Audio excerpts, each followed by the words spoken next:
قوة إلا بالله العلی العظیم۔ اعوذ باللہ السمیع العلیم من الشیطان اللعین الرجیم۔ بسم اللہ الرحمن الرحیم۔ الحمد للہ رب العالمین، الصلاة والسلام علی اشرف الاولین والآخرین، خاتم النبیین، شفیع المذنبین، رحمۃ للعالمین، الملقب بطٰہٰ و یاسین، مولانا مولا الثقلین، سید الکونین، امام القبلتین، جد الحسن والحسین، ابی القاسم محمد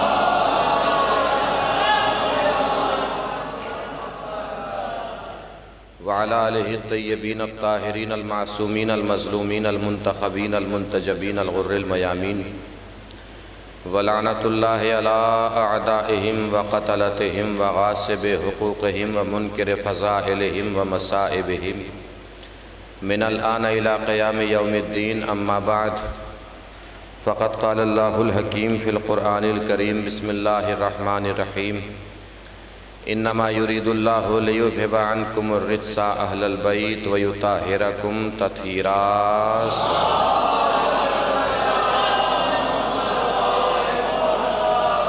مل جل کے ایک اور بار بآواز بلند نعرہ رسالت۔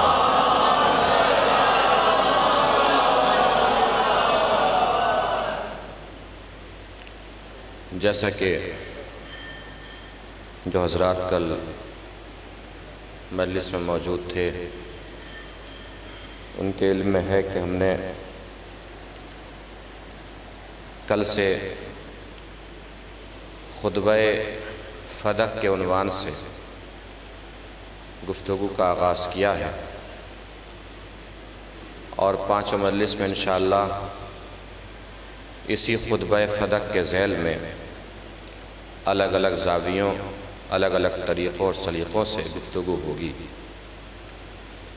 خطبہ فدق میں شہزادی نے پہلے توحید بیان فرمائی، جو ہم نے کل آپ کے سامنے پیش کرنے کی سعادت حاصل کی۔ اس کے بعد شہزادی نے رسالت اور نبوت کا تذکرہ فرمایا اور اپنے بابا کے فضائل بیان فرمائے۔ انشاءاللہ آج اسی عنوان سے گفتگو آگے بڑھے گی، یعنی خطبے کا وہ حصہ جس میں شہزادی نے اپنے بابا کے فضائل بیان فرمائے اور رسالت اور نبوت کی تعریف اور توضیح فرمائی، وہ حصہ آپ کو سنا دے رہا ہوں۔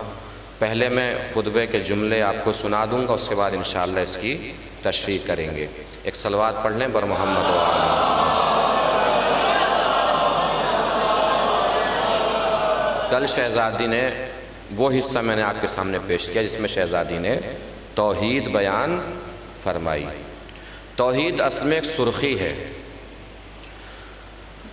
اس سرخی میں دو عنوان ہیں۔ توحید ایک سرخی ہے، اس سرخی میں دو عناوین اور دو عنوان ہیں۔ وجود خدا، توحید خدا۔ پہلے ماننا ہے کہ اللہ ہے۔ جب یہ مانیں گے کہ اللہ ہے، پھر یہ ماننا ہے کہ وہ ایک ہے۔ پہلے ماننا ہے کہ وہ ہے، اب وہ ہے، اس کے لیے دلیل کی ضرورت ہے۔ ہر انسان کو دلیل اس کی جاننی چاہیے، اور ہر انسان کے پاس وجود خدا کے سلسلے سے کوئی نہ کوئی دلیل ہونی چاہیے۔ دلیل کا بہت فلسفی اور بہت علمی ہونا ضروری نہیں ہے۔ کوئی کتاب پڑھ کر ہی یہ سمجھے کہ اللہ ہے، ایسا ضروری نہیں ہے۔ دلیل کا کوئی فلسفی اور علمی ہونا ضروری نہیں ہے۔ چھوٹی بھی دلیل ہو، اگر دل مطمئن ہے تو کافی ہے۔ دل مطمئن ہے کہ ہاں یہ دلیل ہمارے پاس ہے کہ اللہ ہے، تو یہ بات کافی ہے۔ وہ واقعہ تو سنائیے نا آپ نے، ضعیفہ والا۔ چرخہ چلا رہی ہے ضعیفہ، دہریے نے آ کے پوچھا کہ تم اللہ کو مانتی ہو، تمہارے پاس کوئی دلیل ہے؟ ضعیفہ نے کہا کہ یہ چرخہ دلیل ہے کہ اللہ ہے۔ کہ یہ چرخہ کیسے دلیل ہے کہ اللہ ہے؟ کیسے دیکھو، جب میں چلاتی ہوں تو چلنے لگتا ہے، جب روک لیتی ہوں تو رک جاتا ہے، جب اتنا چھوٹا سا چرخہ بغیر چلانے والے کے نہیں چل سکتا تو اتنی بڑی کائنات بغیر چلانے والے کے کیسے چل سکتی ہے؟ تو پہلے یہ ماننا ہے کہ وہ ہے۔ اس کے لیے کوئی دلیل ضروری ہے، مگر دلیل کا بہت عالمانہ ہونا ضروری نہیں ہے، بہت علمی ہونا ضروری نہیں ہے دلیل کا۔ چھوٹی چھوٹی دلیل بھی کام آ جائے گی، دل مطمئن ہو ہمارا کہ ہاں یہ دلیل ہے کہ اللہ ہے۔ قرآن مجید کی طرف آئیں تو قرآن مجید میں اللہ نے بہت سی جگہ پر اپنے جو نام بیان کیے ہیں اس میں مصور بیان کیا، تصویر بنانے والا۔ 4-5 آیتیں ایسے آپ کو مل جائیں گے جس میں اللہ نے اپنے آپ کو مصور کہا ہے، وہ خالق ہے، باری ہے، مصور ہے۔ پھر ایک جگہ کہتا ہے صورکم و احسن صورکم، اللہ نے تمہاری تصویر بنائی، کتنی خوبصورت تصویر بنائی۔ سوچئے کہ اللہ نے بار بار اپنے کو تصویر بنانے والا کیوں کہا؟ تصویر ہمارے گھر میں بھی ہوتی ہے، پینٹنگ وغیرہ ہم لگاتے ہیں نا اپنے گھروں میں۔ تصویر کے لیے ضروری ہے کہ اسے ہوا کی گزرگاہ سے بچایا جائے، ایسی جگہ نہ لگی ہو جہاں ہوا تیزی سے آتی ہو، چونکہ اگر ہوا کی گزرگاہ پہ تصویر لگی رہے گی تو تصویر دھندلی پڑ جائے گی، ٹھیک ہے۔ دوسری چیز، خاک سے بچایا جائے، دھول سے بچایا جائے، مٹی سے بچایا جائے، اگر مٹی تصویر پہ لگے گی تو تصویر خراب ہو جائے گی۔ تیسری چیز، پانی سے بچایا جائے، اگر پانی تصویر تک پہنچے گا تو تصویر ختم ہو جائے گی۔ چوتھی چیز، آگ سے بچایا جائے، اگر آگ تصویر کو لگ گئی تو تصویر تب بھی ختم ہو جائے گی۔ یعنی تصویر کی یہ 4 چیزیں دشمن ہیں، آگ، ہوا، پانی، مٹی۔ تصویر کی یہ 4 چیزیں دشمن ہیں، آگ، ہوا، پانی، مٹی۔ تصویر کی یہ 4 چیزیں دشمن ہیں، آگ، ہوا، پانی، مٹی۔ اور اس اللہ کا کمال خلقت دیکھیے، انہوں نے آگ، ہوا، پانی، مٹی ہی کو جمع کر کے انسان کی تصویر بنا دی۔ دلیل ضروری ہے، دلیل چھوٹی بڑی مطلب نہیں ہے، ایسی دلیل ہو کہ جو آپ کے دل کو مطمئن کر دے، ایسی دلیل ہونا ضروری ہے۔ تو پہلے یہ ماننا ہے کہ وہ ہے، پھر یہ ماننا ہے کہ وہ ایک ہے۔ پہلے یہ ماننا ہے کہ وہ ہے دلیل کی صورت میں، پھر یہ ماننا ہے کہ وہ ایک ہے۔ دہریہ آیا، امام رضا علیہ السلام کا زمانہ تھا،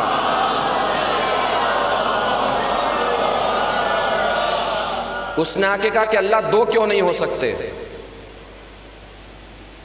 چلیے مان لیا کہ وہ ہے، مگر 2 بھی ہو سکتے ہیں اللہ تو؟ پوچھا کیوں 2 ہو سکتے ہیں؟ کہا آپ ہی تو کہتے ہیں اللہ قادر ہے۔ جب اللہ قادر ہے تو وہ اس بات پہ بھی قدرت رکھتا ہوگا کہ اپنے جیسا دوسرا اللہ بنا دے؟ اس بات پہ بھی وہ قدرت رکھتا ہوگا کہ نہیں رکھتا ہوگا کہ اپنے جیسا دوسرا اللہ بنا دے؟ میرے جوان بھائی، میرے بچے توجہ سے سنیں گے میری باتوں کو، اس بات پر بھی وہ قدرت رکھتا ہوگا نا کہ اپنے جیسا دوسرا اللہ بنا دے۔ اگر وہ بنا دے تو اللہ 2 ہو جائیں گے، نہیں بنایا تو وہ قادر نہیں ہے۔ سوال اچھا ہے کہ نہیں اچھا ہے؟ اب اس کا جواب دینے والا امام ہے تو سوچئے جواب کتنا اچھا ہوگا۔ امام نے پوچھا تو کرتا کیا ہے؟ کہا لکڑی کا کام کرتا ہوں۔ کیسا کام کرتا ہے؟ کہا بہت اچھا کام کرتا ہوں، مجھ سے جیسا کاریگر کوئی علاقے میں نہیں ہے۔ مولا نے اپنا عصا دیا، عصا دے کے کہا کہ اس کا ممبر بنا کے لے آ۔ اس نے کہا عصا سے ممبر کیسے بن جائے گا؟ کہا تو اچھا کاریگر نہیں ہے؟ تو اچھا کاریگر نہیں ہے؟ کہا اچھا کاریگر تو ہوں۔ کہا پھر عصا کیوں نہیں، عصا سے ممبر کیوں نہیں بنا سکتا؟ اس نے کہا میں تو کاریگر ہوں مگر عصا میں صلاحیت نہیں ہے کہ ممبر بن جائے۔ مولا نے فرمایا اپنی بات کا تو نے خود جواب دے دیا، اللہ تو قادر ہے مگر کسی اور میں صلاحیت نہیں ہے کہ دوسرا اللہ بن جائے۔ تو پہلے یہ ماننا ہے کہ وہ ہے، پھر یہ ماننا ہے کہ وہ ایک ہے، اکیلا ہے، یکتا ہے، احد ہے۔ تو سب چیزیں دلیل کے ذریعے سے ماننی ضروری ہیں۔ تو پہلے شہزادی نے توحید بیان فرمائی، اس کے بعد شہزادی آئی ہیں نبوت اور رسالت پر۔ اب توجہ دیجئے گا عزیزو، شہزادی فرما رہی ہیں وَأَشْهَدُ أَنَّ أَبِي مُحَمَّدًا عَبْدُهُ وَرَسُولُهُ۔ مجلس سننے کا ذوق، شوق اور فن ہے تو پہلا ہی جملہ کام کا ہے اگر پہنچ گیا۔ کیا فرما رہی ہیں شہزادی؟ وَأَشْهَدُ أَنَّ أَبِي مُحَمَّدًا عَبْدُهُ وَرَسُولُهُ، میں گواہی دیتی ہوں کہ میرا باپ محمد اللہ کا رسول ہے۔ پہنچی نہیں بات؟ میں گواہی دیتی ہوں کہ میرا باپ محمد اللہ کا رسول ہے۔ ہر شخص گواہی کیسے دیتا ہے کہ میں گواہی دیتا ہوں کہ محمد اللہ کا رسول ہے، مگر شہزادی کیا فرما رہی ہیں؟ میں گواہی دیتی ہوں کہ میرا باپ محمد اللہ کا رسول ہے۔ بھائی بھرے دربار میں کوئی تو ہوتا جو آگے بڑھ کے کہتا کہ فاطمہ محمد صرف آپ کے باپ نہیں، فلاں کے باپ بھی ہیں، فلاں کے باپ بھی ہیں، فلاں کے باپ بھی ہیں۔ لیکن شہزادی کا یہ کہنا کہ محمد میرے باپ اللہ کے رسول ہیں اور کسی کا اعتراض نہ کرنا، یہ دلیل ہے کہ رسول کی بس ایک بیٹی تھی جس کا نام فاطمہ تھا۔ رسول کی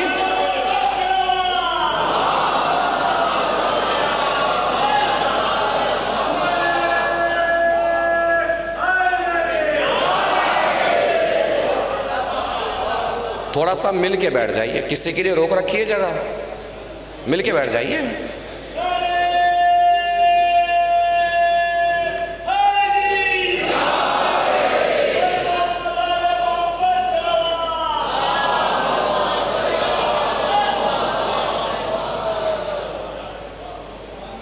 آ گئے ہیں مجلس میں تو پھر پورے ہی آ جائیے، ذہن سے، دل سے، دماغ سے۔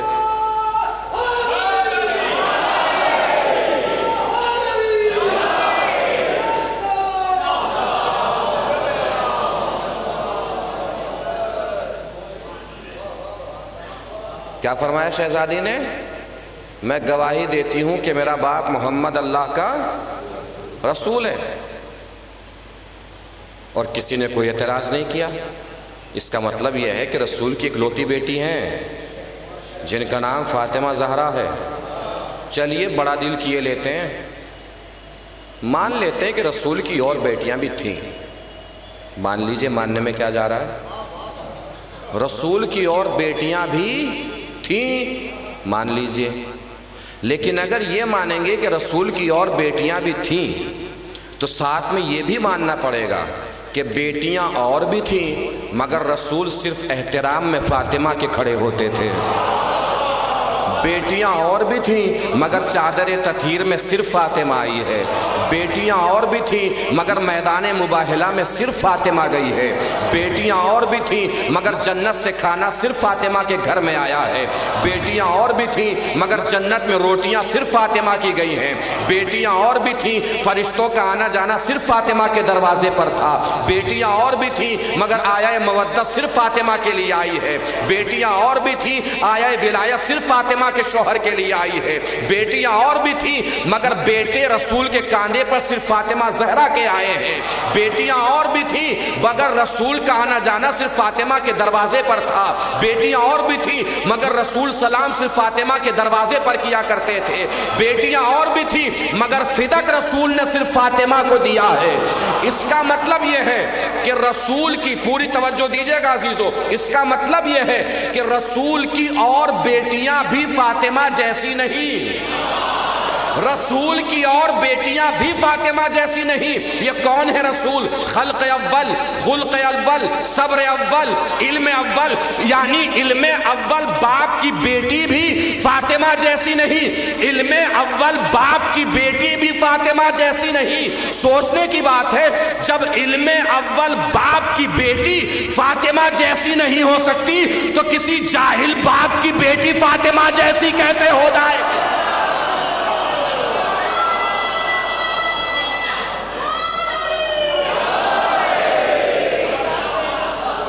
ایک صلوات پڑھیں مل جل کے بر محمد و آل محمد۔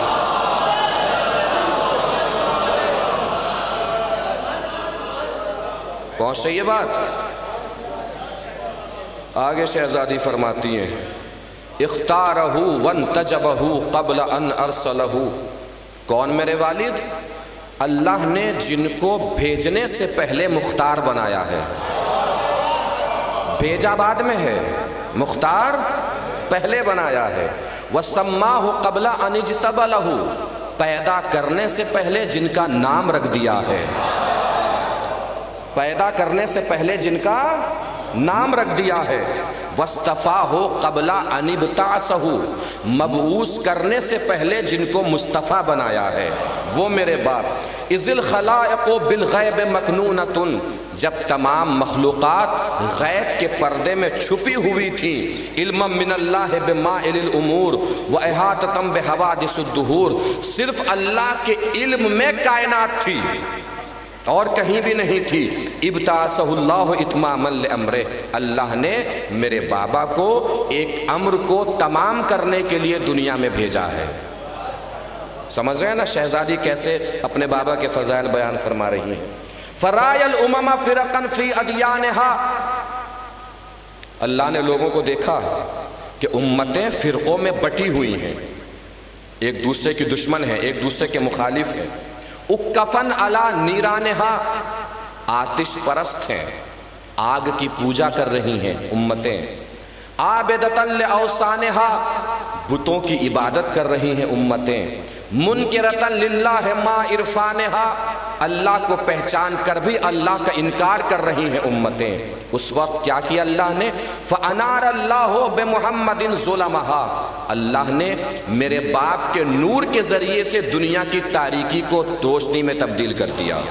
یعنی یہ جو دنیا روشن ہے، شہزادی فرما رہی ہیں، کوئی یہ نہ سمجھے کہ سورج کی وجہ سے دنیا روشن ہے، سورج تو خود میرے باپ کے نور سے روشن ہے، سورج کی روشنی خود میرے بابا کے نور کی وجہ سے ہے۔ آگے شہزادی فرماتی ہیں، قام فی الناس بالہدایہ، تو میرے بابا لوگوں کے درمیان ہدایت کے ذریعے کھڑے ہوئے۔ وانقذہم من الغوایا، لوگوں کو تاریکیوں سے، اندھیروں سے، شکوک و شبہات سے باہر نکالا کس نے؟ میرے بابا نے۔ وہداہم الی الدین القویم، مضبوط دین کی طرف لوگوں کو میرے بابا نے ہدایت دی۔ وَدَعَاهُمْ إِلَى الطَّرِيقِ الْمُسْتَقِيمِ، صراط مستقیم کی طرف میرے بابا نے لوگوں کو بلایا۔ یہ خطبہ فدق میں شہزادی اپنے بابا کی تعریف اور تعارف اور فضائل بیان فرما رہی ہیں۔ اب سنیے گا جملہ، میں کوئی اپنی طرف سے نقطہ نہیں لگاؤں گا، کوئی جملہ نہیں لگاؤں گا، کوئی چیخوں گا بھی نہیں، بس جس تک پہنچ جائے شہزادی کا یہ جملہ، وہ میری خطابت کو نہیں، شہزادی کی ذہانت کو سلام کرے۔ اب دیکھنا یہ کون کون کتنی بلندی پہ جا کے شہزادی کو سلام کرتا ہے۔ شہزادی فرماتی ثم قبضہ اللہ الیہ قبضہ رافت و اختیار، پھر وہ موقع آیا جب اللہ کو اپنے حبیب کی روح کو قبض کرنا ہوا تو اللہ نے خود میرے بابا کی روح کو قبض کیا۔ جملہ سنیے، جملہ سنیے، اس لیے نہیں کہ اللہ یہ چاہتا تھا کہ وہ اپنے حبیب کی روح قبض کر لے، نہیں، بلکہ میرا بابا چاہتا تھا کہ وہ اللہ کے پاس ملاقات کے لیے جائے، اس لیے اللہ نے میرے بابا کی روح کو قبض کیا۔ اب ہم سنتے ہیں نا انجمن، انجمن ورڈ جو ہے، لفظ جو ہے، سب سے پہلی بار شہزادی نے بیان کیا ہے، شہزادی نے استعمال کیا ہے انجمن۔ شہزادی فرماتی ہیں فَمُحَمَّدٌ مِّن تَابِ هَٰذِهِ الدَّارِ فِي رَاحَةٍ قَدْ حُفَّ بِالْمَلَائِكَةِ الْأَبْرَارِ، تو میرے بابا کی روح کو فرشتے انجمن کی صورت میں احترام سے عرش کی بلندیوں تک لے گئے۔ یہ شہزادی نے فرمایا، نبوت کے سلسلے سے، رسالت کے سلسلے سے، اپنے بابا کے فضائل کے سلسلے سے یہ شہزادی کا بیان تھا۔ اب چلتے ہیں تھوڑی سی تشریح و تفصیل کی طرف، پھر واپس اس کے دو چار جملے تشریح کے قابل ہیں وہ میں بیان کروں گا انشاءاللہ۔ نبوت اور رسالت خود ایک عظیم عہدہ ہے، اتنا عظیم عہدہ ہے کہ ڈاکٹر گیون گزرے ہیں، انہوں نے کتاب مرتب کی ہے مناسب الفاظ کے اعتبار سے، یعنی اللہ کی طرف سے معین کردہ منصب، ان کے معنی بیان کیے ہیں انہوں نے۔ ڈینس واکر بہت بڑے مصنف گزرے ہیں، انہوں نے بھی اس کی تشریح کی ہے، ڈاکٹر گیون نے بھی تشریح کی ہے۔ ڈینس واکر لکھتے ہیں لغت میں ڈکشنری میں نبوت کے معنی، پڑھے لکھے لوگ ہیں، مجلس سننے والے لوگ ہیں، محسوس فرمائیں گے۔ وہ بیان کرتے ہیں کہ نبوت اتنا اعلیٰ اور عرفہ درجہ ہے کہ اسے انسانوں سے الگ سمجھنا چاہیے، محسوس فرما رہے ہیں؟ پتنگے جانتے؟ پتنگے کسے کہتے ہیں؟ پتنگے ایک تو پتنگ ہوتی ہے وہ نہیں، پتنگے جو لائٹ پہ آتے ہیں، برسات کے ٹائم لائٹ پہ دکھائی دیتے ہیں نا، موم بتی پہ، لائٹ پہ، ٹیوب لائٹ پہ، چراغ پہ، انہیں پتنگا بولتے ہیں۔ کیا بولتے ہیں؟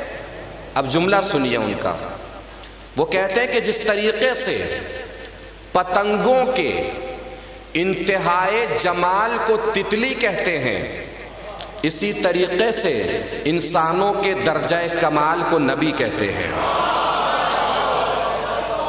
جب پتنگے خوبصورت ہوتے ہیں تو تتلی بن جاتی ہے، انسان جب اپنے درجہ کمال پہ پہنچتا ہے تو نبی بن جاتا ہے۔ کیا کہتے ہیں وہ؟ کہ نبی کو الگ نو سمجھنا چاہیے، انسانوں سے الگ سمجھنا چاہیے۔ اور قرآن نے بھی ہمیں بتایا ہے کہ انبیاء اور ہیں، ہم اور ہیں۔ قرآن میں جہاں جہاں انبیاء کے بارے میں خطاب ہوا ہے وہاں اللہ نے یہی سمجھانے کی کوشش کی ہے کہ نبی ہم جیسا نہیں ہو سکتا، رسول ہم جیسا نہیں ہو سکتا، انبیاء اور ہیں، ہم اور ہیں۔ قرآن میں ذکر ہے جناب نوح کی دعا، رب لا تذر علی الارض من الکافرین دیارا، پروردگار تو اس روئے زمین پر کافروں میں سے کسی کو چھوڑ مت دینا۔ کیوں نہ چھوڑ دینا؟ اس لیے کہ اگر تو نے ایک بھی کافر چھوڑا تو اس کی نسل در نسل کافر ہی پیدا ہوں گے۔ ہم سامنے کھڑے ہوئے انسان کے ایمان کا پتہ نہیں لگا سکتے، نوح نسلوں کے کفر کو دیکھ رہے ہیں کہ اگر تو نے چھوڑ دیا تو اس نسل میں کافر ہی پیدا ہوں گے۔ اب یہی فرق ہے نبوت کی نگاہوں میں، امامت کے ہاتھوں میں۔ نبوت کی نگاہیں نسلوں کے کفر کو دیکھ لیتی ہیں اور امامت کے ہاتھوں کے ذوالفقار آنے والے نسل کے ایمان کو بھی دیکھتی ہیں، کفر کو بھی دیکھتی ہیں۔ اس کا مطلب یہ ہے نبوت کی بصارت اور ہے، ہماری بصارت اور ہے۔ آگے بڑھیے، جناب ابراہیم خانہ کعبہ بنا دیا، کعبہ بنانے کے بعد جناب ابراہیم کھڑے ہیں، اللہ فرما رہا ہے اذن فی الناس بالحج، اے ابراہیم لوگوں کو حج کے لیے بلاؤ۔ پروردگار یہاں تو دور دور تک کوئی دکھائی نہیں دے رہا ہے، کسے بلائیں؟ اللہ نے کہا آواز تو دو، پہنچانا ہمارا کام ہے۔ ابراہیم نے آواز دی، اور تمام امت مسلمہ اس بات پر متفق ہے کہ آج بھی جو مسلمان حج کرنے کے لیے جاتا ہے ابراہیم کی اسی آواز کو سن کے لبیک کہتا ہے اور حج کرنے کے لیے جاتا ہے۔ یعنی امت مسلمہ اس بات پہ متفق ہے کہ 5000 سال کے بعد بھی کی آواز مسلمان سن رہا ہے، 5000 سال کے بعد بھی ابراہیم کی آواز مسلمان سن رہا ہے، 5000 سال کے بعد بھی ابراہیم کی آواز مسلمان سن رہا ہے۔ ہمیں شکوہ یہی تو ہے، شکایت یہی تو ہے، گلہ یہی تو ہے کہ مسلمانوں کو مینا کے میدان کی 5000 سال پرانی آواز سنائی دیتی ہے، غدیر کے میدان کی 1400 سال پرانی آواز سنائی نہیں دے رہی ہے۔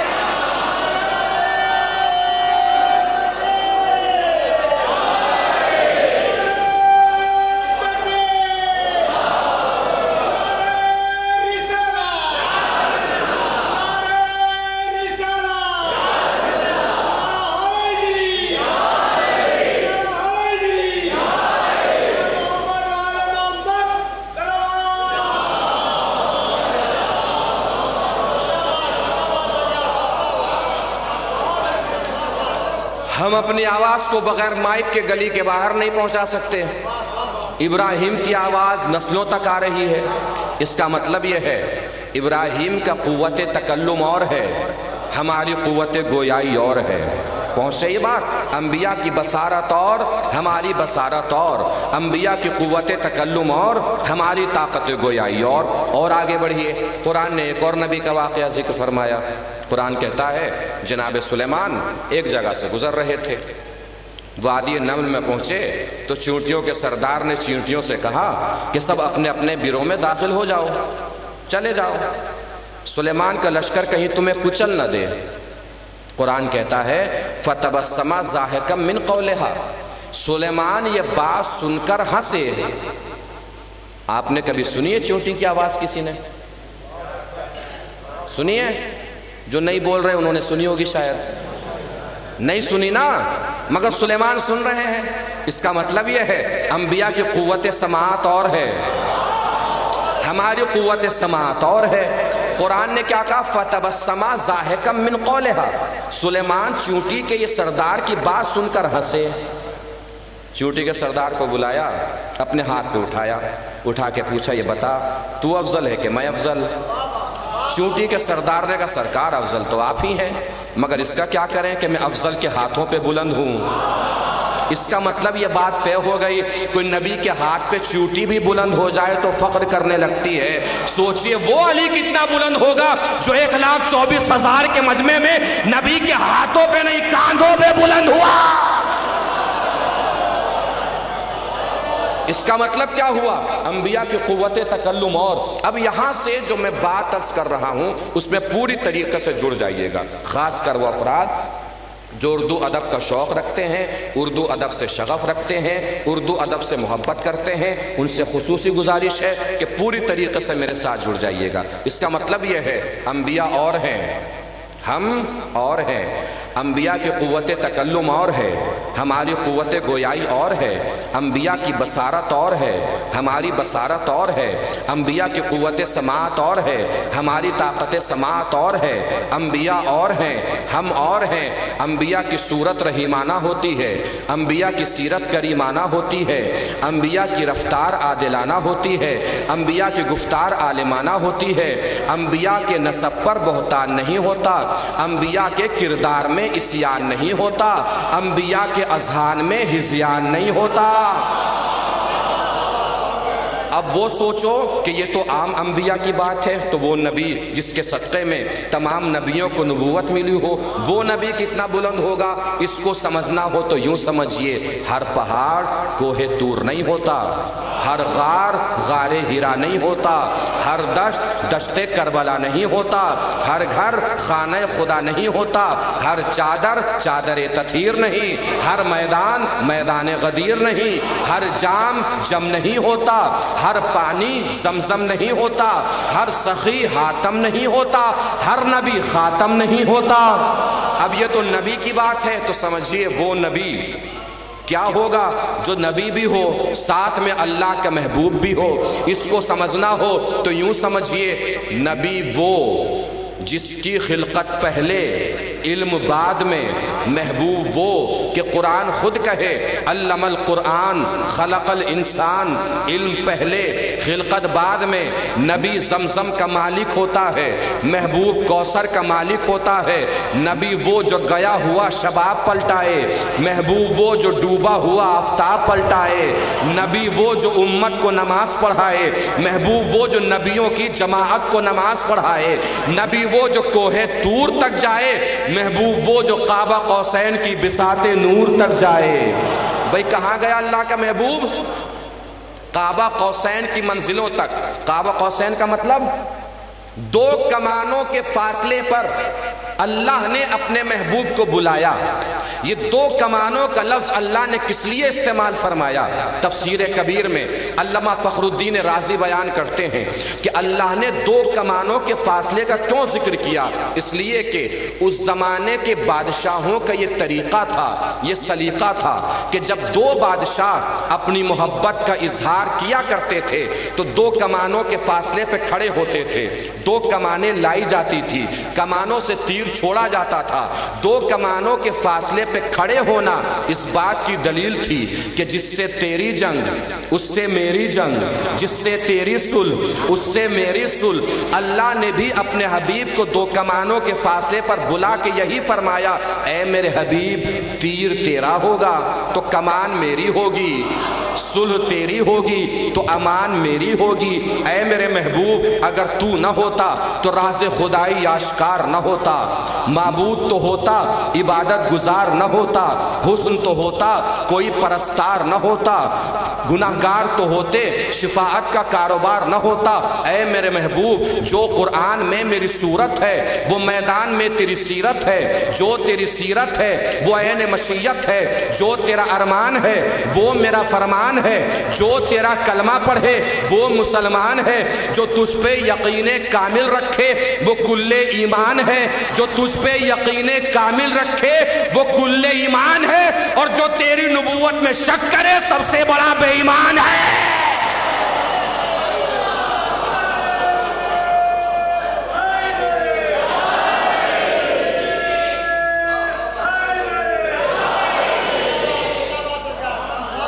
ایک صلوات پڑھیں مل جل کے بر محمد و آل محمد۔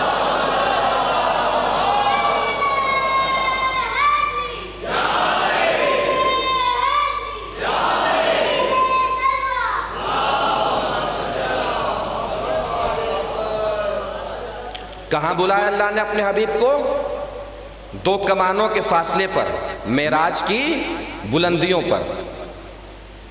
اب میں اصول کافی ایک روایت بیان کرنے جا رہا ہوں، جیسے وہاں لکھی ہے بالکل ویسے ہی بیان کر رہا ہوں، لفظ با لفظ، اپنی طرف سے کوئی اضافہ نہیں۔ روایت بیان کرنے کے بعد جس کے دل کو ولایت علی کی خنکی کا احساس ہو، اس کے ہاتھوں کی بلندیوں سے، اس کی آواز کی بلندیوں سے پتہ لگنا چاہیے کہ ولایت علی کی خنکی کہاں کہاں اثر کر رہی ہے۔ نبی معراج سے واپس آئے، سوال کرنے والے نے سوال کیا، یا رسول اللہ، اللہ نے آپ سے کس لہجے میں بات کی، کس زبان میں بات کی؟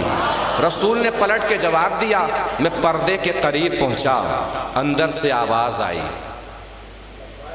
میں نے سوال کیا، پروردگار کیا علی بھی یہی ہیں؟ ولایت علی کی خنکی کا جہاں جہاں احساس ہو پوری طاقت سے بتائے گا، پروردگار کیا علی بھی یہی ہیں؟ پروردگار نے جواب دیا، ہاں علی بھی یہی ہیں۔ میں نے پھر سوال کیا، پروردگار تو بول رہا ہے کہ علی بول رہے ہیں؟ کہا نہیں، بول تو میں ہی رہا ہوں، توجہ، بول تو میں ہی رہا ہوں۔ کہا تو پروردگار علی کے لہجے میں کیوں بول رہا ہے؟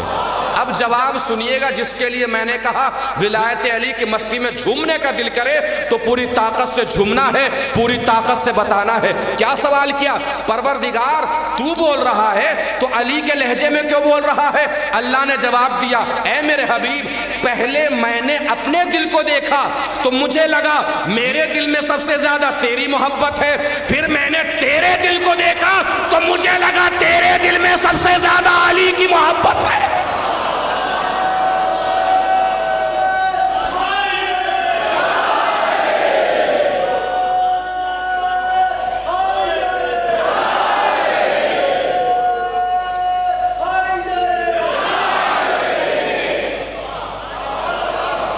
تیرے دل میں سب سے زیادہ علی کی محبت ہے، تو میں نے سوچا کیوں نہ اسی کے لہجے میں بات کروں، جس کی محبت تیرے دل میں سب سے زیادہ ہو۔ کلکتہ ہے، یہ شاعری سنی جاتی ہے، شاعروں میں ایک زبان ہے، اکثر شاعر کسی نہ کسی شعر سے پہلے کہتا ہے زبان کا شعر سنیے، کہتا ہے نا زبان کا شعر سنیے۔ میں خطابت میں آپ کو زبان کا جملہ سنا رہا ہوں، جس کے زبان کو چاشنی کا احساس ہو بتائے گا۔ توجہ دیجئے گا عزیزو، پوری طاقت سے پڑھنے جا رہا ہوں، پوری طاقت سے جواب دینا ہے۔ بھائی اللہ نے بات کی نبی سے علی کے لہجے میں، اللہ نے بات کی نبی سے علی کے لہجے میں، اللہ نے بات کی نبی سے علی کے لہجے میں یہ بتانے کے لیے کہ سنبھل کے دیکھو، جب میری اور میرے نبی کی بات بغیر علی کے نہیں بنتی تو تمہاری بات بغیر علی کے کہاں سے بن جائے گی؟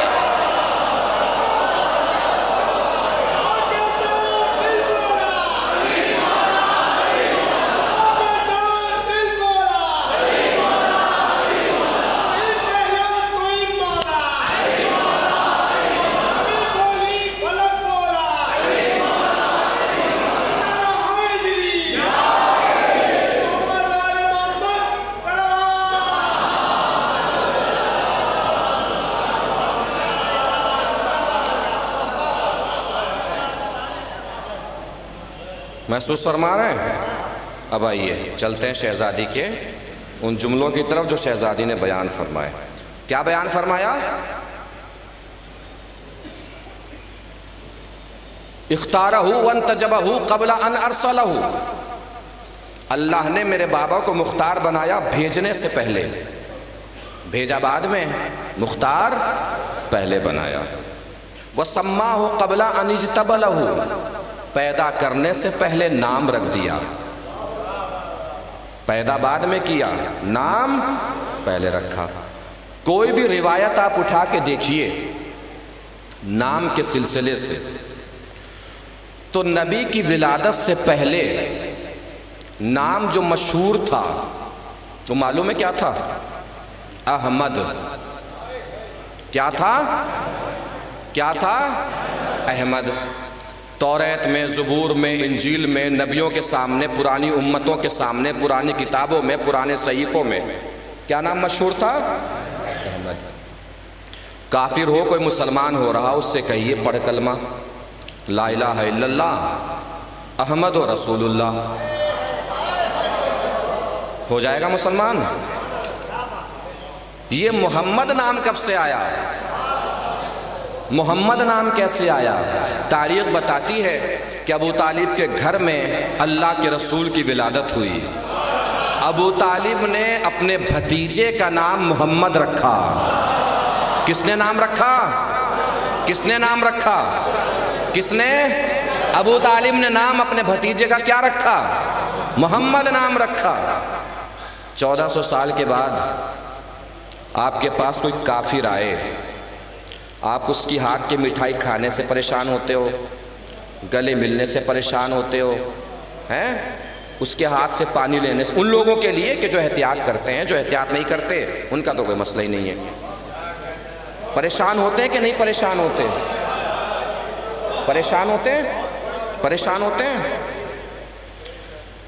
مولانا کے پاس بیٹھے ہوئے تھے، ہم پہنچ گئے، دیکھا کہ مولانا ان کے ہاتھوں کے مٹھائی بھی کھا رہے ہیں، پانی پی رہے ہیں۔ ہم نے کہا مولانا کہ یہ مسلمان ہو گئے؟ میں کیا کہا مسلمان ہوتے وقت؟ کلمہ پڑھا لا الہ الا اللہ محمد رسول اللہ۔ جیسے ہی کلمے میں لا الہ الا اللہ ختم ہونے کے بعد محمد رسول اللہ کہا، وہ کفر سے اسلام میں آ گئے اور پاک ہو گئے۔ اللہ جانے آپ کہاں بیٹھے رہ گئے۔ بھائی سوچئے 1400 سال کے بعد بھی ہندوستان کا کافر اگر کلمے میں محمد کا نام لے تو پاک ہو جاتا ہے۔ سوچنے کی بات ہے وہ شخصیت کتنی پاک ہوگی جس نے محمد نام لیا نہیں رکھا ہے۔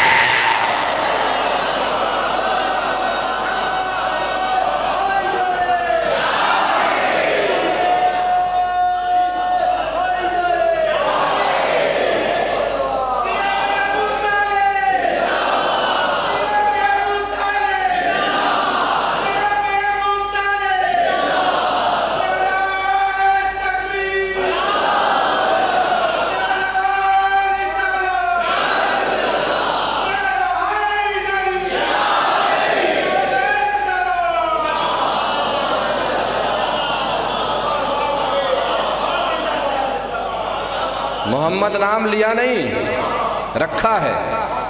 کس نے رکھا نام؟ حضرت ابو طالب نے رکھا محمد نام۔ پہلے کیوں نہیں کسی کا نام رکھا گیا؟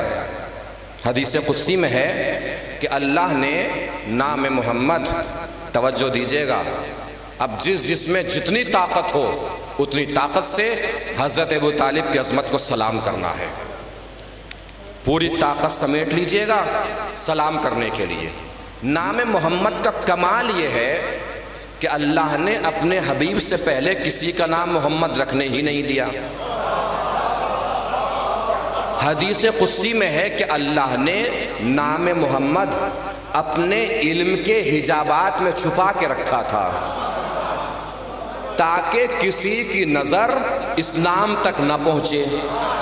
نظر پہنچ گئی تو کسی کا نام محمد رکھ دیا جائے گا، محمد رکھ دیا جائے گا تو حبیب کبریا کا نام دوسرا ہو جائے گا، اور اللہ نہیں چاہتا تھا کہ اس کے حبیب سے پہلے کسی اور کا نام محمد رکھا جائے، اس لیے اللہ نے اپنے علم کے حجابات میں چھپا کے پردہ در پردہ، پردہ در پردہ، پردہ در پردہ نام محمد کو رکھا تاکہ کسی کی نظر اس نام محمد پہ نہ پڑے، آدم کی نظر بھی نہ پڑے، نوح کی نظر بھی نہ پڑے، ابراہیم کی نظر بھی نہ پڑے، اسماعیل کی نظر بھی نہ پڑے، موسیٰ کی نظر بھی نہ پڑے، عیسیٰ کی نظر بھی نہ پڑے، پڑے، یوسف کی نظر بھی نہ پڑے، یحییٰ کی نظر بھی نہ پڑے، سلام ہو ہمارا محبوب خدا کے چچا پر کہ جس نام پہ کسی کی نظر نہ پڑی، زمین پہ بیٹھ کے اللہ کے علم کے حجابات کو چیر کے ابو طالب نے وہ نام محمد دیکھ لیا۔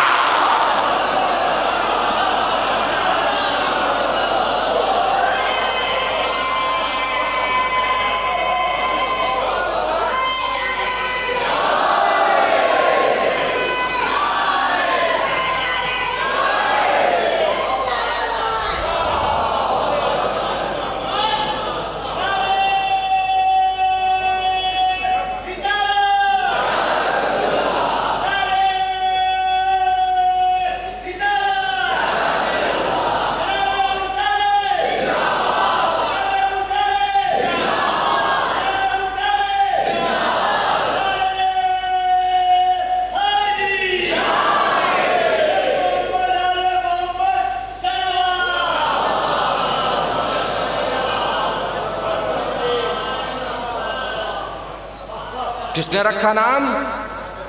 جناب ابو طالب نے۔ 30 سال کے بعد، یہ واقعہ کب کا ہے؟ 17 ربیع الاول سن 1 عام الفیل۔ 30 سال کے بعد ایک اور ولادت ہوئی، 13 رجب سن 30 عام الفیل۔ کعبے میں پیدا ہوا ابو طالب کا بیٹا۔ اب وہ جس نے اپنے بھتیجے کا نام رکھا محمد، وہ خاموش ہے۔ کعبے کے پاس پہنچا، پردہ پکڑا، آسمان کا رخ کر کے کہا بین لنا اسم الصبی، اے پروردگار یہ بتا کہ میں اس بچے کا نام کیا رکھوں۔ توجہ، میں اس بچے کا نام کیا رکھوں؟ ہاتف غیبی کی صدا آئی، آواز آئی، اسم شامخ علی اسمہ مستقى من علی، اے ابو طالب اس بچے کا نام میں نے علی رکھا۔ توجہ ہی نہیں دی آپ نے، اس بچے کا نام میں نے علی رکھا۔ اے ابو طالب جب بھتیجے کا نام آپ نے محمد رکھا تو اپنے بیٹے کا نام بھی آپ ہی رکھ سکتے تھے۔ ابو طالب جواب دیں گے اتنی چھوٹی سی بات سمجھ میں نہیں آئی، اس کا حبیب تھا، پیدا میرے گھر ہوا تو میں نے نام رکھا، بیٹا میرا تھا، پیدا اس کے گھر ہوا تو اس نے نام رکھا۔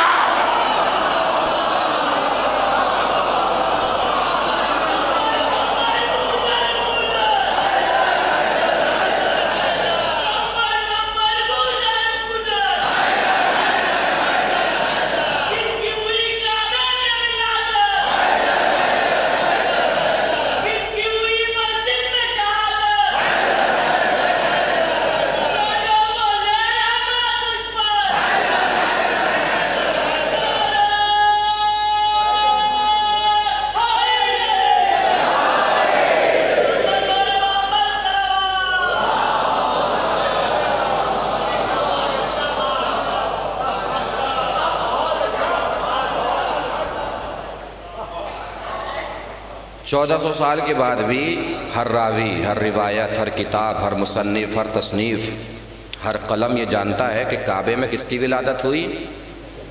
علی کی ولادت ہوئی۔ کعبے میں علی کی ولادت ہوئی۔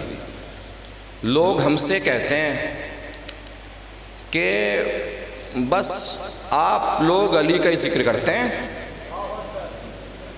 اہل بیت کا ہی تذکرہ کرتے ہیں، اور کوئی آپ کو ملتا ہی نہیں ہے۔ بھائی بڑوں سے لڑیے نا، اللہ میاں سے کہیے 313 آیت قرآن میں علی ہی کی شان میں کیوں نازل کی؟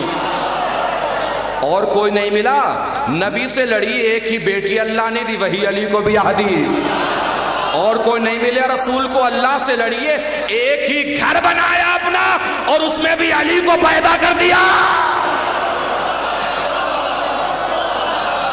ایک ہی گھر بنایا، اس میں علی کو پیدا کر دیا۔ 1400 سال گزر گئے۔ بھائی تاریخ آپ کی تھی، مورخ آپ کا تھا، بکے ہوئے قلم آپ کے تھے، بکی ہوئی روایتیں آپ کی تھی، بکا ہوا راوی آپ کا تھا۔ ہمت ہے تو کسی اور کو کعبے میں پیدا کرا دیتے، نہیں کوئی 1400 سال تک بھی کعبے میں پیدا نہ کرا سکا۔ کیوں؟ اس لیے کہ فاطمہ بنت اسد اگر دروازے سے جاتی تو کوئی بھی پیدا پیدا ہو جاتا، دیوار توڑ کے گئی تھی۔ علی کی پیدائش کے وقت دیوار پھٹ گئی تھی، دیوار پھٹ گئی تھی۔ آج کے بعد اگر کوئی آپ سے کہے نا کہ بھئی ہمارے دماغ میں علی نہیں آتا، تو اسے کہو کوشش بھی مت کرنا دماغ میں علی کو لانے کی۔ کعبے میں علی آیا تھا، کعبہ پھٹ گیا تھا، دماغ میں آئے گا، دماغ پھٹ جائے گا۔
اور یہ کعبے کی بھی عظمت سمجھیے، کعبہ کس نے بنایا؟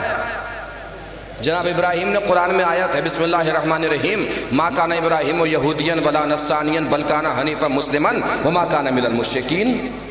ابراہیم دیکھو سچے پکے مسلمان تھے، اور ابراہیم کافروں میں سے نہیں تھے۔ کافروں میں سے کا مطلب سمجھ گئے؟ سے کا مطلب نسبت ہوتی ہے، رشتہ داری ہوتی ہے، عزیزداری ہوتی ہے۔ کوئی کلکتہ کا کہیں ملے ہمیں، ہم پوچھیں بھئی آپ کہاں سے؟ کا کلکتہ سے۔ کن میں سے؟ پوچھا جاتا ہے نا بھئی، خاندان ہوتے ہیں، الگ الگ محلے ہوتے ہیں، الگ الگ قبیلے ہوتے ہیں، الگ الگ علاقے ہوتے ہیں، تو آپ بتائیں گے ہم فلاں میں سے ہیں۔ سے کا مطلب یہ ہوتا ہے کہ باپ دادا سب کا پتہ چل جاتا ہے سے آتے ہی۔ قرآن نے کیا کہا؟ ابراہیم کافروں میں سے نہیں تھے۔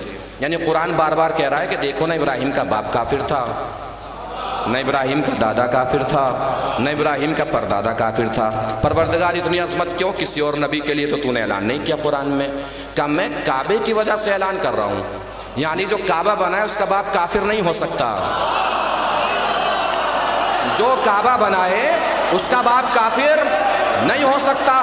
عالم اسلام کی جو بھی کتاب آپ اٹھا کے دیکھیے گا، اس میں آپ کو یہی ملے گا کہ ابراہیم کا باپ کافر تھا، ابراہیم کا باپ کافر تھا۔ عالم اسلام نے جو بھی تاریخ مرتب کی ہے، ان تمام تاریخوں میں یہی لکھا ہے کہ ابراہیم کا باپ کافر تھا، ابراہیم کا باپ کافر تھا۔ میں نے پہلے قرآن پڑھا، قرآن نے کہا ابراہیم کا باپ کافر نہیں تھا۔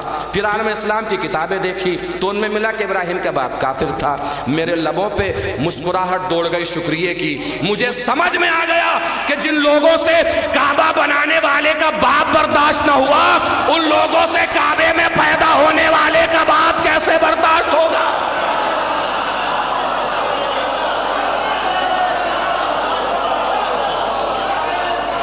ایک صلوات پڑھیں مل جل کے بر محمد و آل محمد۔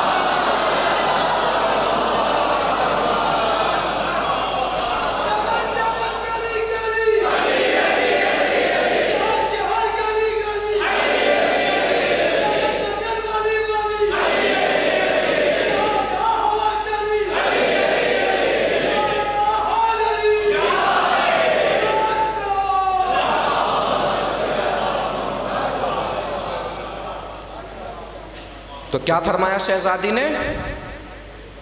کیا بتایا شہزادی نے؟ کہ میرے بابا کا نام پہلے رکھ دیا گیا، مبعوث تو بعد میں ہوئے۔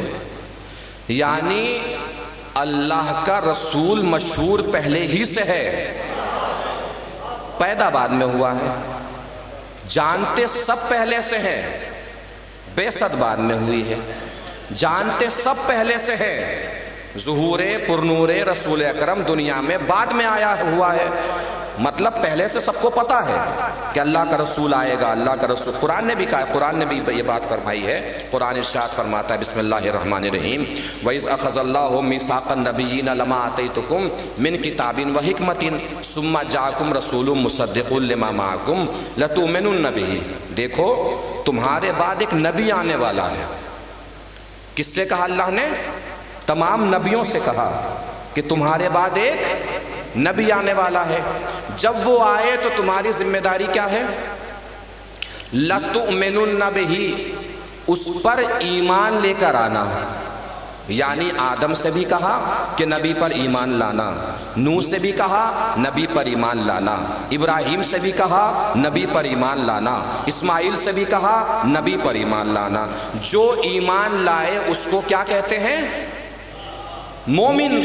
اس کا مطلب یہ ہے آدم بھی نبی کے مومن، ابراہیم بھی نبی کے مومن، اسماعیل بھی نبی کے مومن، موسیٰ بھی نبی کے مومن، عیسیٰ بھی نبی کے مومن۔ اور مومن اور نبی کا رشتہ کیا ہوتا ہے؟ قرآن نے پھر آواز دی النبیو اولا من المؤمنین بانفسہم، نبی مومنین کا مولا ہوتا ہے۔ اللہ جانے آپ کہاں بیٹھے رہ گئے۔ نبی مومنین کا مولا ہوتا ہے، یعنی آدم کے مولا بھی نبی، نوح کے مولا بھی نبی، ابراہیم کے مولا بھی نبی، اسماعیل کے مولا بھی نبی، اسحاق کے مولا بھی نبی، یعقوب کے مولا بھی نبی، یوسف کے مولا بھی نبی، موسیٰ کے مولا بھی نبی، عیسیٰ کے مولا بھی نبی۔ 1,23,999 انبیاء کے مولا ہے نبی، 1,23,999 انبیاء کے مولا ہے نبی۔ پھر سن لیجئے 1,23,999 انبیاء کے مولا ہے نبی۔ سوچئے اس دن کیا ہوا ہوگا جب نبی نے کہا ہوگا جس کا میں مولا اس کا علی مولا۔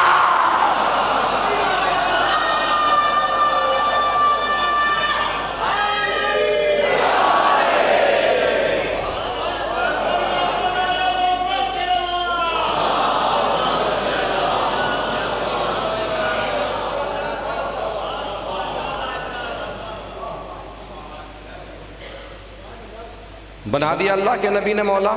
کیا فرمایا؟ جس کا میں مولا اس کا۔ سن لیا سب نے، سن کے سب چل دیے۔ نبی نے کہا کدھر جا رہے ہو بھئی؟ رکو ابھی۔ خیمہ لگوایا، ایک خیمے میں علی کو بٹھایا۔ تفسیر کبیر علامہ فخر الدین رازی، نام یاد رکھیے گا تفسیر کا بھی، اور مصنف کا نام بھی یاد رکھیے گا مفسر کا، علامہ فخر الدین رازی بہت بڑے عالم ہیں اہل سنت کے، معتبر عالم ہیں، محترم عالم ہیں علامہ فخر الدین رازی۔ انہوں نے یا ایھا الرسول بلغ کی تفسیر میں یہ پورا غدیر کا واقعہ لکھا ہے۔ نبی نے روکا، علی کو بٹھایا، کب بیٹھ گئے؟ اب آؤ اور سب علی کو مبارکباد دو، علی کو سب مبارکباد دو۔ انہوں نے، میں نے نہیں، انہوں نے لکھا کہ خلیفہ دوم آگے بڑھے، آگے بڑھ کے انہوں نے مبارکباد دی، اور مبارکباد کیسے دی وہ بھی انہوں نے لکھا۔ بخن بخن لکا یا علی ابن ابی طالب، اے ابو طالب کے بیٹے علی آپ کو مبارک ہو، اصبحتا مولایا و مولا کل مؤمنین و مومنہ، کیا مبارک ہو کہ آج سے آپ میرے بھی مولا ہو گئے اور ہر مومن کے مولا ہو گئے۔ محرم کا چاند نمودار ہوتا ہے، بدعت کے فتووں کے بازار سج جاتے ہیں، چاند دیکھتے ہی یہ فتویٰ، پہلی محرم کو پھر یہ فتویٰ، دوسری محرم کو پھر یہ فتویٰ، تیسری محرم کو یہ فتویٰ۔ میں 1400 سال پرانا خلیفہ دوم کا فتویٰ سناتا ہوں جو انہوں نے غدیر کے میدان سے دیا۔ بھئی خلیفہ دوم نے کیا کہا؟ میرے بھی مولا ہو گئے، ہر مومن کے مولا ہو گئے، ہر مومن کے مولا ہو گئے، ہر مومن کے مولا ہو گئے۔ یعنی 1400 سال پہلے خلیفہ دوم نے غدیر کے میدان سے فتویٰ دیا ہے کہ مومن وہی ہے جس کا مولا علی ہے۔ ایک صلوات پڑھیں مل جل کے بر محمد و آل محمد۔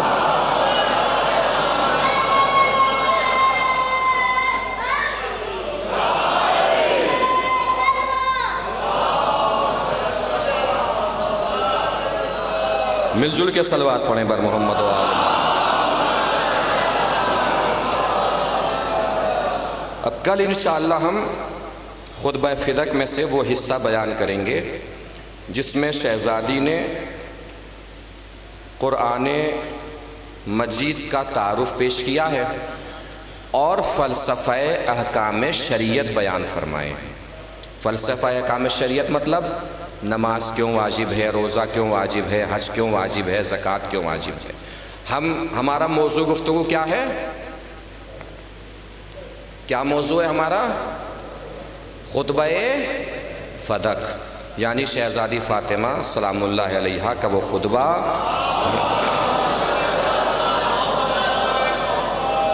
جو شہزادی نے فدق چھین لیے جانے کے بعد دربار میں جا کے خطبہ دیا تھا۔ اس خطبے کے ہم آپ کو 2 حصے سنا چکے ہیں، توحید سنا دی ہے، رسالت و نبوت سنا دی ہے۔ کل انشاءاللہ قرآن کا تعارف ہم آپ کے سامنے پیش کریں گے جو شہزادی نے بیان کیا ہے، اور فلسفہ احکام شریعت جو شہزادی نے بیان فرمائے ہیں وہ انشاءاللہ ہم آپ کے سامنے پیش کریں گے۔ جلدی آئیے، وقت پہ آئیے تاکہ آرام سے سکون سے زیادہ سن سکیں۔ 9 بجے انشاءاللہ کوشش کریں کہ تشریف لے آئیں تاکہ 9 بجے ممبر بیٹھ کے مجلس شروع کر دوں۔ جلدی آئیے، وقت پہ آئیے۔ شہزادی کا خطبہ ہے، صرف ہم سنتے رہتے ہیں کہ شہزادی نے خطبہ دیا، میں آپ کو یہ بھی سنا رہا ہوں کہ شہزادی نے خطبے میں کیا فرمایا، شہزادی نے خطبے میں کیا کہا، شہزادی نے خطبے میں ہم تک کیا پیغام پہنچایا۔ لوگ ہم پہ اعتراض کرتے ہیں، دنیا ہم پہ اعتراض کرتی ہے، اور ہمارے بچوں کے سامنے اور جوانوں کے سامنے بھی اعتراض پہنچتا ہوگا کہ نہ فدق چھیننے والا دنیا میں ہے، جس کا فدق چھینا وہ بھی دنیا میں نہیں، اب فدق سنانے سے کیا فائدہ؟ اعتراض آتا ہے، ہمارے بچوں کے سامنے بھی اعتراض ہوتا ہوگا۔ کورٹ اور عدالت سے تعلق رکھنے والے بہت سے لوگ یہاں ہوں گے۔ کورٹ میں کبھی کبھی فیصلہ غلط بھی ہو جاتا ہے، جس کے خلاف فیصلہ غلط ہوا وہ گھر پہ بیٹھ جاتا ہے، پھر جاتا ہے کورٹ، پھر مقدمہ دائر کرتا ہے، اور کبھی کبھی یہ ہوتا ہے کہ جس نے پہلی بار مقدمہ دائر کیا تھا وہ بھی دنیا میں نہیں رہتا، مگر اس کے وارثین کورٹ کا چکر لگاتے رہتے ہیں۔ کیوں؟ اس لیے کہ جو غلط ہوا ہے کورٹ میں وہ کسی دن صحیح تو ہوگا، اس لیے چکر لگاتے رہتے ہیں۔ سقراط کا نام آپ سب نے سنا ہوگا، سقراط بہت بڑا فلسفی گزرا ہے، جناب عیسیٰ سے بھی 400-500 سال پرانا ہے سقراط۔ سقراط کا اپنے زمانے کے بادشاہ سے، یونان کا تھا یہ، سقراط یونانی تھا، اپنے زمانے کے بادشاہ سے کسی بات پر اختلاف ہو گیا۔ بادشاہ نے کہا کہ یہ بات ماننی ہے، سقراط نے کہا نہیں ماننی۔ علم کبھی جہالت کے سامنے سر نہیں جھکاتا۔ بادشاہ نے کہا نہیں مانو گے تو یہ زہر کا پیالہ پی لو۔ سقراط نے کہا میرے لیے زہر کا پیالہ پینا آسان ہے، تیری جہالت بھری بات ماننا مشکل ہے۔ زہر سے بھرا پیالہ سقراط نے پی لیا۔ ابھی 50-60 سال پہلے یونان کی ایک عدالت میں مقدمہ دائر ہوا سقراط کے قاتل کے خلاف۔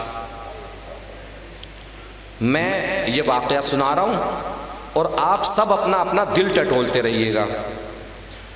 اگر میرا نظریہ اور میری فکر آپ کے نظر اور فکر سے مل جائے تو پوری طاقت سے آواز میں آواز ملانی ہے۔ آپ کی آوازیں میری خطابت کو داد نہیں ہوں گی، شہزادی کے حق کے لیے بلند ہونے والی آوازوں میں شمار ہوگا۔ کورٹ میں مقدمہ دائر ہوا، باقاعدہ تاریخیں پڑھیں، جرہیں چلیں، جرہیں ہوئیں۔ کورٹ کے جج نے فیصلہ دیا کہ ہم سقراط کے قاتل کو سزائے موت دیتے ہیں۔ فائل گئی پولیس کے پاس، پولیس والوں نے واپس کورٹ میں فائل داخل کی کہ ہم نے تلاش کیا، سقراط کا قاتل ہمیں نہیں ملا۔ جج سے رپورٹر نے پوچھا کہ نہ سقراط دنیا میں ہے، نہ سقراط کا قاتل دنیا میں ہے، صدیوں کے بعد آپ کا یہ فیصلہ کہ ہم سقراط کے قاتل کو سزائے موت دیتے ہیں سمجھ میں نہیں آیا۔ اب جج کا جواب سنیے اور اپنا اپنا دل ٹٹولیے۔ جج نے جواب دیا، اس میں مسئلہ یہ ہے کہ سقراط کا قاتل بھی یونانی ہے اور ہم بھی یونانی ہیں۔ ہم نے سقراط کے قاتل کے خلاف سزائے موت کا فیصلہ دے کر یہ سمجھانے کی کوشش کی ہے کہ ہم وہ یونانی نہیں ہیں جو سقراط کے قاتل کے ساتھ ہیں۔ ہم وہ یونانی نہیں ہیں جو سقراط کے قاتل کے ساتھ ہیں، ہم وہ یونانی ہیں جو سقراط کے ساتھ ہیں۔ ہم بھی 1400 سال کے بعد بھی فدق کا واقعہ موقع ملتے ہی سنا کے دنیا کو یہ سمجھانا چاہتے ہیں کہ جنہوں نے فدق چھینا وہ بھی مسلمان، ہم بھی مسلمان۔ ہم مگر فدق کا واقعہ سنا کے بتاتے ہیں کہ ہم فدق کے لٹیروں کے ساتھ نہیں ہیں، فاطمہ زہرا کے ساتھ ہیں۔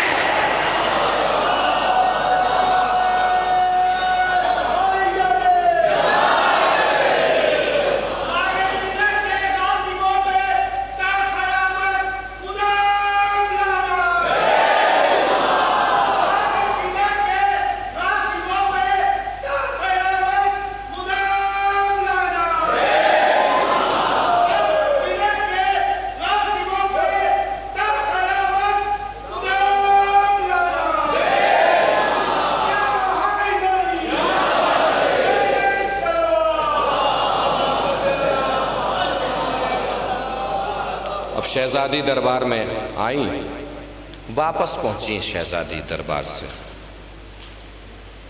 ظلم و ستم کے پہاڑ توڑ دیے گئے شہزادی پر۔ یہ کتاب ہے، اس کتاب کا نام بیت الاحزان ہے۔ کیا نام ہے کتاب کا؟ بیت الاحزان۔ بڑی معتبر کتاب ہے۔ معلوم ہے کس کی ہے یہ؟ شیخ عباس قمی علیہ الرحمہ کی۔ شیخ عباس قمی کا نام سنا ہے نا، جن کی آپ مفاتیح الجنان پڑھتے ہیں۔ مفاتیح الجنان تو سنا ہی ہوگا۔ مفاتیح الجنان جنہوں نے مرتب فرمائی، انہی کی یہ کتاب ہے بیت الاحزان، جس میں سے خطبہ فدق میں آپ کو سنا رہا۔ اس میں بھی جو شہزادی پر ڈھائی جانے والی مصیبتیں لکھی ہیں، اس کتاب اور معتبر کتاب میں بھی کسی ذاکر میں ہمت نہیں ہے کہ منبر سے بیان کر سکے۔ بس اگر یہ سمجھنا ہے کہ فاطمہ پر کتنی مصیبتیں ڈھائی گئیں، تو یہ سمجھیے کہ جتنی مصیبتیں زینب پر کربلا سے شام تک ڈھائی گئیں، وہ ساری مصیبتیں فاطمہ پر ایک دن میں ڈھا دی گئیں۔ اب سوچئے شہزادی زینب پر کیا مصیبتیں ڈھائی گئیں۔ جانتے ہیں عزادارو، جو لوگ زیارت کے لیے تشریف لے گئے ہیں روضہ جناب زینب، پروردگار ان کی زیارت کو قبول فرمائے۔ جو نہیں جا پائے ہیں، پروردگار شام کے راستوں کو ہموار فرمائے تاکہ سب لوگ جا کے بی بی کے روضے کی زیارت فرما سکیں۔ نصیب سے میرا جانا ہوا ہے۔ جب ہم جاتے ہیں زیارت کے لیے تو وہاں زیارت میں ایک جملہ آتا ہے، السلام علیک من ضربت علی مناکبہا۔ سلام ہو اس شہزادی مظلومہ پر جس کے منکب پر مارتا مارتا ظالم کربلا سے شام تک لے آیا۔ رویا ضرور کیجئے، میں اکثر کہتا ہوں۔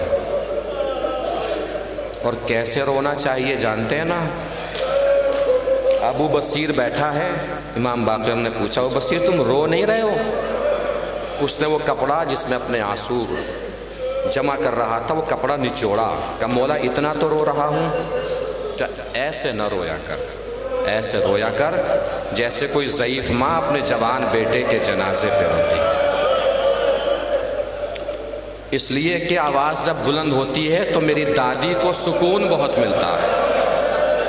ذاکر کی وجہ سے مت روئیے، اس وجہ سے روئیے کہ آپ کی آوازیں شہزادی کو سکون دیتی ہیں۔